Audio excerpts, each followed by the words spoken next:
dalam 4 pertandingan, Ya, kalah 1-3 menghadapi Irak, menang 1-0 menghadapi Vietnam, kalah 1-3 menghadapi Jepang, Jepang. dan kalah 0-4 menghadapi Australia. Apa yang harus dibenahi Sinteyong untuk kedepannya? Kita bicarain itu kan sebenarnya tim masa depan ya. Kita peringkat 142, mereka Ya, peringkat 25 FIFA. betul. Apakah memang babak pertama itu mencerminkan bahwa sebetulnya kita tidak kalah dari sisi permainan menghadapi mereka? Kalau dilihat dari sisi permainan, kita menunjukkan apa yang disebut dengan sebuah semangat. PSSI urusannya bukan hanya timnas. Kompetisi! PSSI urusan adalah kompetisi, pembinaan, dan peningkatan sumber daya. Yes. Jadi kalau timnasnya bagus, bukan berarti kemudian mengabaikan kompetisi, mengabaikan kewajiban utamanya, Ya. karena itu yang penting.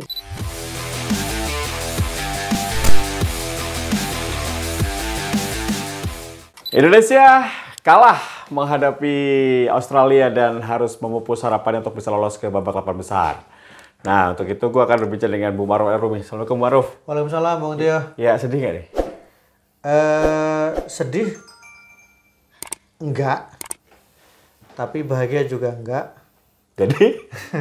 Jadi kita di tengah-tengah karena kenapa? Karena tidak sedih karena Indonesia sudah tampil luar biasa. Setuju. Terus kemudian ini juga sudah menjadi sejarah baru dan main dengan bagus. Kalaupun hasil memang bahwa tidak selalu pertandingan itu main bagus mendapatkan kemenangan.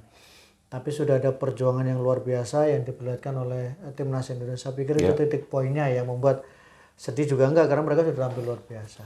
Kalau melihat dari permainan, kita peringkat 142, mereka peringkat 25 FIFA. Betul. Apakah memang babak pertama itu mencerminkan bahwa sebetulnya kita tidak kalah dari sisi permainan menghadapi mereka? Kalau dilihat dari sisi permainan, kita menunjukkan apa yang disebut dengan sebuah semangat, kemudian dengan sebuah motivasi dan intensitas yang kita lihat sepanjang, terutama babak pertama ya.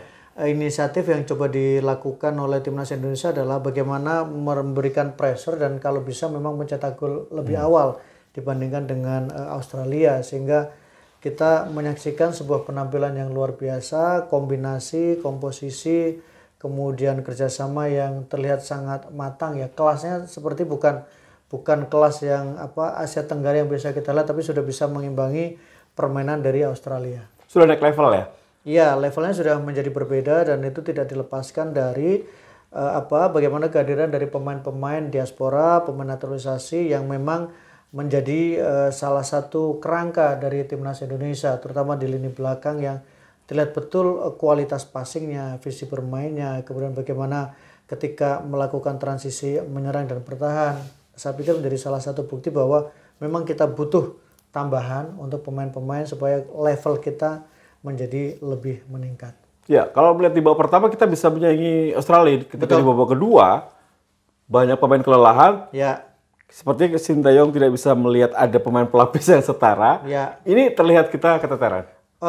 Memang terdapat perbandingan yang sangat signifikan ya dibandingkan dengan babak pertama dan babak kedua. Babak kedua terlihat betul menurun dan kemudian pergantian pemain yang dilakukan oleh Sinteyong juga tidak memberikan dampak yang signifikan, terutama Witan Sulaiman yang mungkin harapan awalnya adalah lebih bisa meningkatkan dari sisi progresi penyerangan, tapi ternyata justru Witan beberapa kali kita lihat beberapa kali kehilangan bola, agak terlambat dalam mengambil keputusan dan tentu memang karena secara keseluruhan juga memang permainan kita menurun. Kemudian masuknya Rizky Ridho juga yang diharapkan kemudian bisa lebih memperkuat di pergeseran di sisi kanan dengan yang supaya tidak terlalu banyak tekanan dari sektor sayap, ternyata juga tidak terlalu berpengaruh banyak.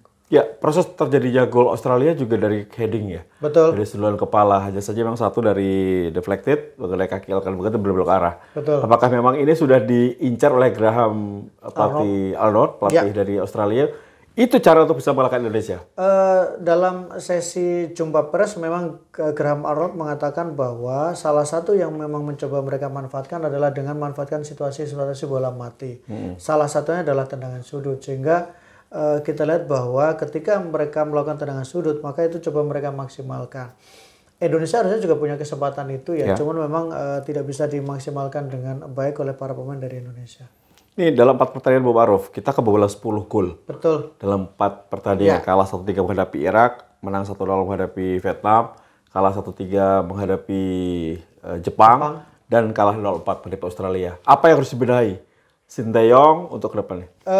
Kita bicara ini kan sebenarnya tim masa depan ya, karena rata-rata pemain yang diturunkan kan memang kombinasi antara pemain yang masih muda, bahkan belia dalam tanda kutip untuk urusan di tim senior, kemudian dengan pemain yang memang punya pengalaman dan mereka sudah matang secara usia. Nah, kita bicara soal jumlah kebobolan, memang itu menjadi salah satu handicap. Tapi kalau kita tarik lagi bahwa ada faktor kualitas dari lawannya. Irak jelas mereka punya kualitas, mereka punya pengalaman, Jepang juga sama. Mereka adalah tim yang punya pengalaman untuk menjadi juara di level Asia, termasuk juga bagaimana penampilan dari Australia. Nah, kalau bicara soal perbaikan, tentu tim ini tetap harus kemudian terus dimatangkan, terus ditingkatkan secara kualitas, termasuk terus ditingkatkan bagaimana cara mereka bermain dalam menghadapi tim yang levelnya memang berada di atas dari Indonesia. Tapi gue melihat mereka berani bermain di ruang sempit, Betul. berani di press, berani bawa bola, berani duel. Ini kemajuan pesat loh. Jarang melihat tim nasional seperti ini. Itu karena memang tidak dilepaskan dari bahwa pemain-pemain ini kan dibesarkan dalam aura Eropa ya. Mereka yang strike bagaimana juga bermain dengan sangat berani. Memang dia tidak mencetak gol, tapi kontribusi sebagai dalam sebuah permainan dia punya kontribusi juga. Hubner juga bermain dengan sangat luar biasa. Apalagi 4 pemain dalam tanda kutip 4 pemain asing kita yang berada di belakang juga tampil sangat menjanjikan. Jadi kehadiran pemain-pemain yang memang mereka dibesarkan oleh sepak bola Eropa, mereka bermain di kompetisi Eropa dan kemudian mereka belajar sepak bola Eropa yang membuat ada keberanian luar biasa dan punya kemampuan untuk bermain di ruang-ruang sempit. Ya, ini kalau kita melihat mengacu pada jadwal tim nasional, berarti Sinteyong akan kerja lagi di bulan Maret ya. Betul. Menghadapi Piala Dunia, menghadapi Vietnam. Betul. Nah, ini menjadi masalahnya adalah tadi kalau lihat pertandingan tadi, Sinteyong seperti tidak percaya dengan para pemain cadangan. Hanya beberapa lah yang sering dimainkan Rizky Ridho. Arhan mungkin ya, kalaupun dimasukkan bisa tuh. Witan, kemudian Egy, Betul. sama Witan. Betul. Sisanya sepertinya tidak masuk lagi dalam kerangka permainan Sinteyong dalam level tinggi. Iya, tapi masih ada waktu kan untuk kemudian memanggil beberapa pemain lagi untuk menambah dan kemudian menambal kekuatan dari yang sudah diperlihatkan di pemain diaspora nih. Iya. Entah itu pemain diaspora atau kemudian beberapa pemain yang mereka masih bermain di liga kan. Pasti ada beberapa pemain yang diharapkan bisa memberikan kekuatan baru untuk timnas Indonesia. Tapi menurut saya yang paling penting adalah bahwa tim ini itu kan bukan hanya persoalan bahwa ini timnya Sinteyong, tapi tim ini adalah tim yang dibangun untuk sepak bola Indonesia ke depan karena rata-rata usia mereka masih muda. Ya, banyak pengamat juga yang ingin bahwa tidak perlu diperpanjang Sinteyong, bahwa harus ada prestasi, harus sudah cukup lah waktu untuk Sinteyong. Apakah Bung Ma'ruf melihat ini keputusan bijaksana ataukah gambling besar bagi PSSI dan sepak bola kita? Dengan kerangka yang sudah dibangun, kemudian dengan capaian di 16 besar dan permainan yang terlihat di babak pertama, saya pikir masih perlu diberikan waktu lagi untuk Sinteyong untuk melanjutkan proyek ini bagaimana dia membangun tim ini secara ke depan. Memang nantinya kalau memang ada kontrak pun, ada perubahan kontrak pun mungkin perlu diberikan standar-standar yang lebih baru lagi terkait targetnya.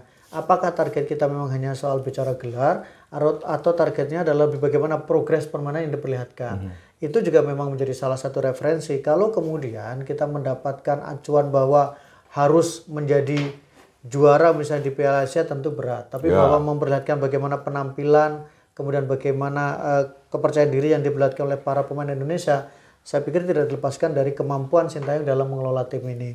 Atau kemudian bagaimana ketika dia bisa mengorbitkan para pemain muda, keberanian memotong generasi, itu juga menurut saya bisa menjadi salah satu bentuk penilaian bahwa ada tawaran baru yang diberikan oleh Sinteyong. Memang kalau misalnya sekarang ini, tim ini main bagus karena ada pemain-pemain diaspora atau pemain naturalisasi, itu tidak dibantah. Tetapi jangan lupa bahwa Sinteyong kan juga kemudian tidak menganak-emaskan pemain-pemain diaspora dan pemain naturalisasi. Mereka yang bisa perform bagus ya mereka dipercayaan, tapi kalau memang mereka dianggap belum bisa menyatu sebagai sebuah tim, mereka juga harus rela untuk memulai dari bangku cadangan. Jadi kalau kita mau bicara prospek jangka panjang, tentu harus diberikan kesempatan, apalagi persiapan Sinteyong itu kan taruhlah memang dia sudah berada di Indonesia kan tahun 2021. Tapi jangan lupa juga bahwa ada faktor pandemi, itu juga berpengaruh dari si persiapan. Tapi bahwa tim ini memperlihatkan masa depan, sehingga ketika memang ada pembicaraan kontrak, ya tentu harus dibuatkan secara detail bagaimana seharusnya apa target-targetnya. Tapi Sintayong saya pikir layak untuk diberikan kesempatan lagi untuk pembicaraan terkait dengan kontraknya. Ya 3 tahun 2027 gua rasa juga sangat masuk akal ya. Lolos Piala Asia 2027, lolos Piala Dunia 2026 misalnya, atau masuk 100 FIFA ya. Kita kan Sintayong datang 175, sekarang 142, kan ada progres tuh. Iya, tapi kan kalau bicara soal peringkat kadang kan juga tergantung bagaimana kita menjalani pertandingan, entah itu FIFA matchday-nya, yang tentu berpengaruh pada lawan yang dihadapi, kemudian potensi poin yang didapatkan. Baru kemudian bicara soal kualifikasi entah itu Piala Asia atau kemudian di Piala Dunia. Jadi itu sangat tergantung dengan situasinya ya. Tapi bahwa misalnya targetnya misalnya membawa kembali lolos ke Piala Asia, ya itu mungkin bisa menjadi target baru, atau minimal menjawab penasaran banyak orang terkait dengan di Piala AFF. Itu menurut saya juga bisa menjadi salah satu acuan meskipun level kita di Asia, tapi kan orang selalu bicara bahwa bagaimana bicara Asia kalau kemudian Asia Tenggara aja kita belum bisa menghentikan dominasi antara Thailand dan Vietnam. Ya, kerikil kecil itu harus dilewati. Harus diselesaikan dulu, baru kemudian kita akan, karena itu paling tidak membuka bahwa ini ada trofi loh. Gitu. Ya. Terus what next? Apa yang akan dilakukan oleh Sintayong ke depannya, Bung Aruf, untuk sepak bola kita? Kalau memang dia dipercaya kembali oleh Pak Erick Thohir dan PSSI terus menangani Indonesia. Yang perlu terus dilanjutkan adalah kepercayaan diri, kemudian ketegasan yang dilakukan dalam memilih pemain. Tidak ada istilah anak emas, saya pikir itu menjadi salah satu stressing point dari kenapa Sintayong bisa membawa tim ini dengan bagus. Anak emas itu kan pasti ada beberapa nama yang kemudian dikatakan bahwa misalnya pemain yang sebenarnya tidak tampil reguler di liga tapi tetap mungkin dipanggil meskipun pelatih tentu punya alasan. Betul. Ya. Tapi istilahnya bahwa selama ini kan pasti ada seorang pelatih pasti punya alasan anak emas A dan B dan C. Nah, Sintayong melakukan bahwa tidak ada istilah itu anak emas karena semua pemain mendapatkan kesempatan ketika dia bermain bagus, maka dia mendapatkan posisi sebagai starter. Dan kemudian pemain sebagus apapun ketika tidak disiplin, maka dia harus menepi dari timnas Indonesia. Saya pikir itu perlu dilakukan. Yang kedua adalah bagaimana kemudian menyatukan chemistry, makin meningkatkan kualitas permainan dari timnas Indonesia. Tentu tidak bicara soal bagaimana main bagus, tapi tentu harus ada hasil juga. Main bagus kalau kemudian tidak ada hasil pasti ada memunculkan pertanyaan apakah ini memang tim punya kualitas untuk bisa mendapatkan kemenangan, untuk bisa mendapatkan gelar. Jadi perlu tinggal peningkatan dalam beberapa detail supaya tim ini menjadi lebih jauh kompetitif. Ya, ini sangat optimis ya, dan gue sepakat sama Bung Ma'ruf, tinggal tentunya nanti bagaimana komunikasi yang baik ya dengan tim-tim di Liga 1 juga. Karena harus kasih kesempatan sih, ada beberapa pemain yang memang pantas untuk masuk tim nasional, bisa dikasih kesempatan lagi untuk bisa bergabung. Dan yang menurut saya menjadi perlu stressing adalah bahwa jangan kemudian apa yang dilakukan dalam bentuk diaspora ini kemudian seperti menjadi satu-satunya jalan untuk meningkatkan kualitas sepak bola Indonesia. Saya sepakat bahwa semua orang berhak untuk kemudian membela Indonesia selama memang dia sudah memenuhi standar dan kemudian memang sesuai dengan regulasi atau hukum Indonesia. Tetapi jangan kemudian itu mengabaikan bagaimana pembinaan untuk sepak bola Indonesia. Tetap harus dilakukan pembinaan dari mulai akademinya, peningkatan kualitas standar liganya, kemudian bagaimana kemudian peningkatan kualitas dari pelatih-pelatih yang ada di Indonesia. Jadi jangan kemudian karena ini merasa sudah meningkat dengan kehadiran pemain-pemain diaspora, tapi kemudian mengabaikan anak-anak bangsa yang sekarang ini mereka berlatih di level grassroots, yang meniti karir, mengejar mimpi, mereka berlatih tiap pagi sejak usia muda, tapi karena tidak dibarengi dari sisi pembinaan, membuat mimpi mereka untuk membela Indonesia itu menjadi justru pupus. Jadi mereka tetap diberikan kepercayaan, diberikan peningkatan kualitas, ada porsi sehingga nanti ada muncul kompetisi. Paling penting adalah kompetisi, tapi kalau kompetisinya memang ini levelnya memang dia datang dengan kualitas pembinaan yang lebih bagus, mereka dibesarkan oleh liga yang bagus, sementara di kita pembinaannya terabaikan, struktur infrastrukturnya tidak memungkinkan, liganya masih berantakan, ya tentu nggak fair. Kalau bicara timnasnya bicara timnasnya mereka terlihat betul bahwa timnasnya meningkat. Tapi bagaimana dengan anak-anak negeri yang sekarang mereka membangun mimpinya untuk menjadi pemain Indonesia? Semua berhak membela Indonesia, termasuk anak negeri juga berhak untuk membela Indonesia dan mendapatkan kesempatan pembinaan, dan tentu mereka berhak untuk bersaing secara fair ketika diberikan level yang sama. Ya, setuju sih. Kalau gue lihat tuh sepertinya kalau lihat timnas tuh dimensinya lain sama kompetisi kita ya. Ini Iya. takutnya nih jomplang ini malah bikin masalah di kemudian hari. Betul. Selalu saya mengatakan bahwa kita harus belajar dari apa yang dilakukan oleh Singapura. Singapura menjadi raksasa dengan pemain naturalisasinya. Tapi setelah itu di mana Singapura sekarang? Nggak di mana-mana. Kenapa? Karena ketika program mereka berhenti dalam tanda kutip naturalisasinya, dan kemudian Singapura tidak ada progres, membuat tidak banyak pemain yang mau bergabung dengan mereka.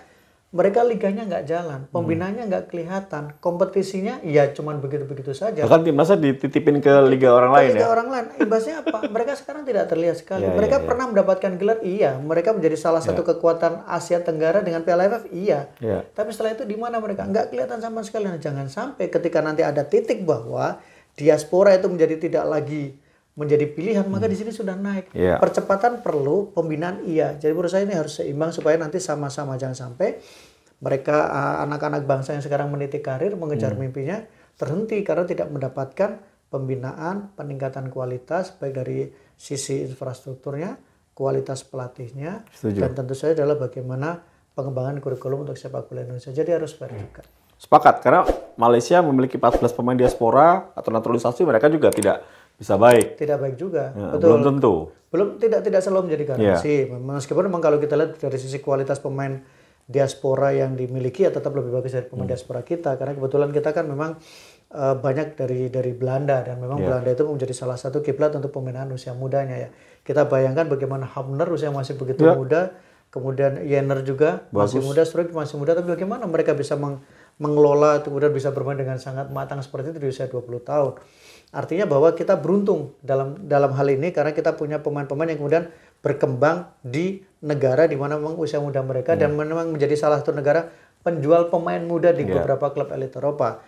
Tapi ya kita jangan berhenti di situ. Kita di sini juga harus berjalan seimbang. Jadi nanti ada titik equilibrium sehingga sama, kualitasnya sama, ini sama, sehingga ketika bermain untuk timnas tidak ada yang jomplang di sana. Ya, dan komentator dalam bahasa Inggris cuma mengatakan bahwa tim Indonesia itu tim kuat ya, tim muda, kuat, strong, bahaya nih 4 tahun lagi. Betul, asal dikelola dengan baik ya, dikelola dengan sebagus apapun, kalau kemudian tidak ditangani dengan baik, tidak dikelola dengan baik, tidak dirawat dengan baik, ya akan hilang. Generasi emas itu hanya menjadi generasi ketika mereka tidak mendapatkan polesan yang memadai. Jadi harus dipikirkan betul bagaimana masa depan pemain ini, jangan sampai ketika mereka sudah begitu tenar di timnas Indonesia, mereka bermain di Eropa, tapi tiba-tiba karena dengan segala bujuk rayu mereka kemudian main di Liga Indonesia.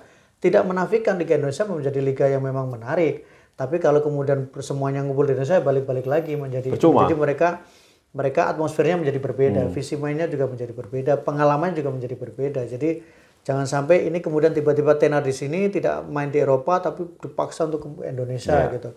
Yang kedua ya tentu saja bahwa pelatihnya juga harus punya pelatih yang bagus, pelatih yang tegas, pelatih yang tidak mudah untuk dipengaruhi kiri kanan, pelatih yang mandiri dalam mengambil keputusan, mengambil taktik, dan mengambil pemain yang diinginkan. Ini yang menjadi penting. Ya, semoga saja setelah ini PSSI kerjasama ya dengan pelatih tim nasional dari kelompok usia sampai senior ya, biar programnya jalan gitu. Betul.